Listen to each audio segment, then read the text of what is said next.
अगर आप भी रात को ये सोचकर नहीं सो पा रहे हो कि इतने सारे सब्जेक्ट्स हैं, सिर्फ 10 दिन बचे हैं और समझ नहीं आ रहा कि कहाँ से शुरू करें, तो ये वीडियो सिर्फ आपके लिए है। और सबसे ज़रूरी बात सुनिए, अगर आपको डर लग रहा है या घबराहट हो रही है तो इसका मतलब ये नहीं है कि आप कमज़ोर हो, इसका मतलब ये है कि आप वाकई में सीरियस हो। आज मैं आपको ये नहीं बोलूँगी कि 10 दिन में कैसे टॉपर बनते हैं या 10 दिन में टॉपर बन जाओ। आज मैं आपको ये सिखाऊंगी कि इन 10 दिनों को बर्बाद होने से कैसे बचाएं। पार्ट 1। अभी बच्चों की सबसे बड़ी प्रॉब्लम पढ़ाई नहीं है, सबसे बड़ी प्रॉब्लम है ओवर थिंकिंग। कोई बोल रहा है पूरा सिलेबस आ रहा है, तो कोई बोल रहा है ये चैप्टर बहुत हार्ड है, कोई बोल रहा है ये चैप्टर बहुत इंपॉर्टेंट है, पढ़ लेना। कोई बोल रहा है यार अभी मेरा तो कुछ हुआ ही नहीं है, और दिमाग अलग से बोल रहा है कि यार मेरा क्या होगा। तो सुनो एक बात बहुत ध्यान से कि डर से कभी पढ़ाई नहीं होती है, डर से सिर्फ और सिर्फ टाइम वेस्ट होता है। आप अपने आप को डराने में ही टाइम वेस्ट कर देते हो। आज ये एक रूल बना लो कि जो नहीं हुआ है उस पर रोना बंद, और जो हो सकता है उस पर काम शुरू। मान के चलो आपके पास 10 दिन बचे हुए हैं, आपने 10 दिनों को 3 दिनों में डिवाइड कर लिया, ठीक है। अब इन 3 दिनों को आपने डे 1, डे 2, डे 3 में डिवाइड कर लिया। डे 1 में आपने 2 सब्जेक्ट लिए, डे 2 में भी आपने 2 सब्जेक्ट ले लिए, डे 3 में भी आपने 2 सब्जेक्ट ले लिए। इस तरह आपके टोटल 6 सब्जेक्ट कवर हो गए इन 3 दिनों में, राइट। सेम वही चीज आपको इन 3 दिनों में करनी है और सेम वही चीज आपको इन 3 दिनों में करनी है। अब देखो आपको डिवाइड कैसे करना है, लेट्स सी। मान के चलो डे 1 में आपने अपने हिसाब से मैथ और साइंस फिक्स किया, तो अब आप ये देखो कि मैथ्स और साइंस में टोटल चैप्टर कितने हैं। जितने भी हो टोटल उनको 3 भागों में बांट दो।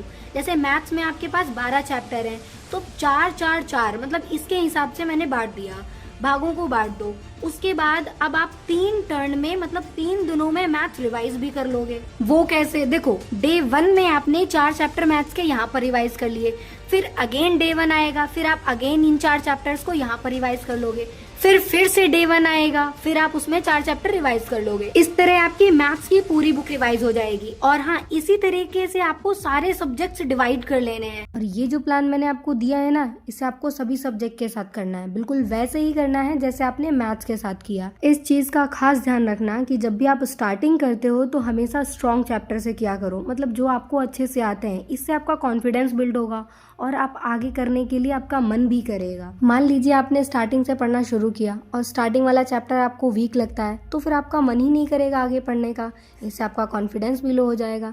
सो इसलिए उन चैप्टर से पढ़ना शुरू करो जो आपको अच्छे से आते हैं, जो बोर्ड एग्जाम में भी आते हैं। सबसे ज़रूरी बात, अब आप ये बनाना बंद करो कि आज मैं 4 घंटे पढ़ूंगा, 10 घंटे पढ़ूंगा, नहीं।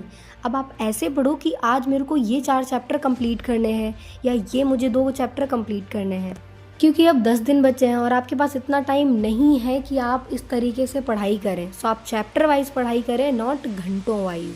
और हाँ, एक सबसे ज़रूरी चीज़ है, वो है रिवीजन। जब आप डे 1 में वापस से पढ़ेंगे ना, तो फिर आप पहले वाले को एक बार रिवाइज कर लीजिएगा। पार्ट 3, पढ़ने का सही तरीका। अब देखो सबसे ज़रूरी हिस्सा यही है कि पढ़ना कैसे है। किताब खोलकर बस पढ़ते मत रहना। हर टॉपिक के बाद खुद से ये पूछना कि अगर एग्जाम में ये आया तो हम लिख लेंगे, मतलब ऐसा क्या इसमें पढ़ें जो मुझे ये याद रहे। सो उसके लिए सुनिए, मान लीजिए थ्योरी है, तो थ्योरी के लिए हेडिंग्स याद रखो, जो मेन कीवर्ड्स हैं उनको याद रखो, और लॉन्ग आंसर्स में पॉइंट बनाकर लिखो। क्योंकि अगर आप पॉइंट बना के लिखते हो ना, तो फिर गारंटीड आपको नंबर बहुत अच्छे मिलते हैं। आप खुद ही सोचो, एक तरफ पैराग्राफ टाइप्स लिखा हुआ है, दूसरी तरफ पॉइंट वाइज, क्योंकि पॉइंट वाइज जो होगा वो अच्छे से समझ में आएगा, नीट एंड क्लीन होगा। पैराग्राफ में अच्छे से समझ नहीं आएगा और समझने में बहुत ज़्यादा प्रॉब्लम भी होगी।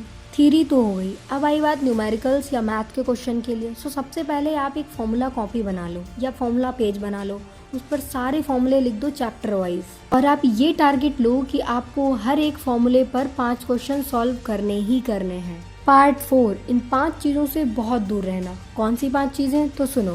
पहला, दूसरे लोगों से ये पूछना कि तुम्हारा बहन कितना हो गया है, तुम्हारा भाई कितना होगा, ये पूछना बंद करो, खुद पर फोकस करो। दूसरा, लेट नाइट मोबाइल स्क्रॉलिंग। भाई लेट नाइट मोबाइल चलाने से बढ़िया है आप किताब लेकर पढ़ाई कर लो। तीसरा, बार बार टाइम टेबल बदलना। अब टाइम टेबल बदलने का टाइम नहीं है, जो मैंने प्लान दिया है उसी पर फॉलो करो। चौथा, एक ही चैप्टर को बार बार पढ़ते रहना। हो सकता है आप जो बार बार पढ़ रहे हो उसमें से ज़्यादा कुछ आए ही ना, सो इसलिए ज़्यादा मत पढ़ो, एक बार पढ़ो फिर दूसरा चैप्टर शुरू करो।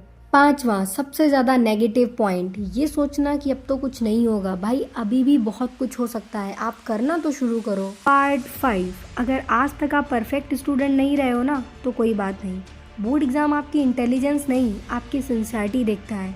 आपको सब कुछ नहीं आता, लेकिन जो आता है अगर आपने उसे काम और कॉन्फिडेंस से लिख दिया ना, तो वहीं से आपके नंबर बन जाएंगे। बस रोज़ अपने आप से ये बोलो कि आज का दिन वेस्ट नहीं जाने दूंगा, और विश्वास रखो 10 दिन कम नहीं होते हैं अगर आपने सच में कोशिश की है तो। अब डर से डरने में टाइम वेस्ट मत करो, किताब पकड़ो और मेहनत करना शुरू करो। आप कर सकते हो, बस आज से ही और अभी से शुरू करके देखो। सो आई होप आपको ये वीडियो पसंद आया होगा। अगर पसंद आया है तो उसको लाइक करो, और अगर चैनल पर नए हो तो उसको सब्सक्राइब कर लेना, क्योंकि नए वीडियो के साथ जल्दी ही मिलते हैं।